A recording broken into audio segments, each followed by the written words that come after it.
Welcome wargamers and hobbyists to the first video that I am doing as part of the Lockdown Painting Challenge. I've got in front of you some Galadhrim warriors. Now some of these are models that I have had for absolutely years that have been just sitting around in my case, unloved and unpainted. Some of them were more recent acquisitions. All of the ones in this tray here have either been glued to their bases today. Well, some of them have been glued to the bases, some were already glued, but they've all had the modelling sand thrown on them today.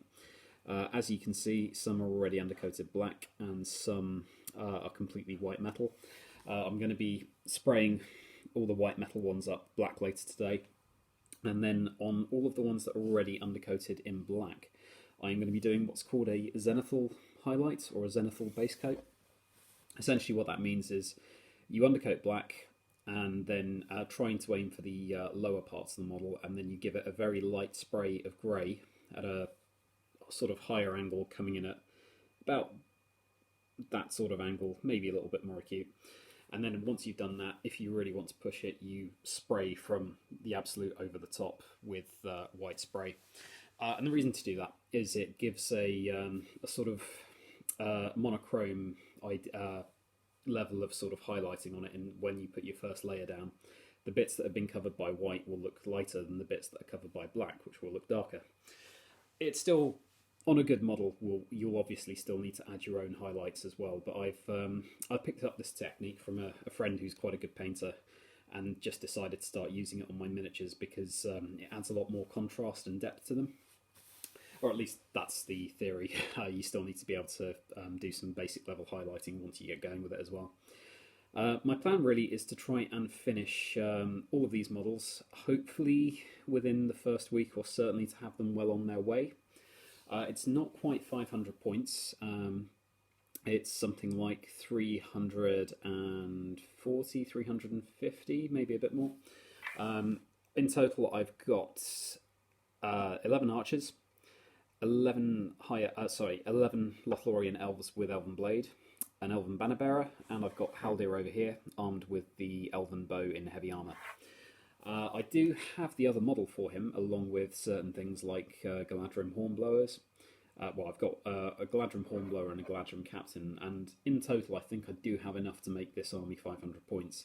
The only catch is that a handful of those models are still at my family home, so I don't have all of them with me here, so I can't work on them whilst we're in lockdown and not really supposed to go out travelling just to pick up things like toy soldiers. So hopefully once all of this clears up, I'll have the opportunity to go home and then just paint a couple more models to round off the force nicely. Overall, this is an army that I've always really wanted to get going and get fully painted up to try practice with and to play with at tournament. I really like some of the things that Lothlorien look like they can do on paper. I might have to round off this project by adding Galadriel or Celeborn, just because I've got those models here and can get one of them painted up to bring it up to 500 points. But yeah, I really like the old metal Galadhrim models as well. There are obviously plastic Galadhrim kits that you can use instead, but I just think there's something about these particular miniatures that really capture that scene at Helm's Deep. The others, you know, there's just something a bit blockier about them in comparison, in my opinion.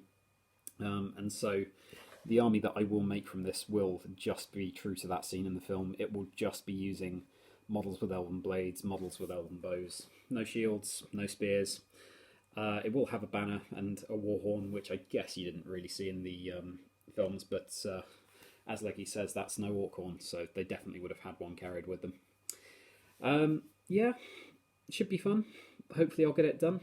I'm notoriously bad at sticking to these projects once I've started them, but hopefully because I'm filming it for you guys and putting it up on YouTube, it will be enough of an encouragement to keep it going. Fingers crossed, by the end of today I will have got all of these sprayed up and ready for painting, and then we can move on to painting tomorrow. I know that Chris is probably going to do a video every day. I don't know if I'll have the time to do that myself, but I'll certainly try to. At the very least you'll see one a week. And yeah, fingers crossed by the end of this quarantining, hopefully that I'll have a fully painted Lothlorien army that I can go out and practice with. If you've got any advice on painting Galadhrim, if you're trying to paint any of your backlog models yourself, put them up in the comments, talk about it, let us know how you're doing. And in 2 weeks' time, hopefully everyone will have at least one project that they've had lying around the house, fully painted and ready for action. I hope you've enjoyed the little update, and there'll be more later on during the week from all of the people participating. Remember to like, share and subscribe, and have a go yourself if you'd like to at home. Catch you later.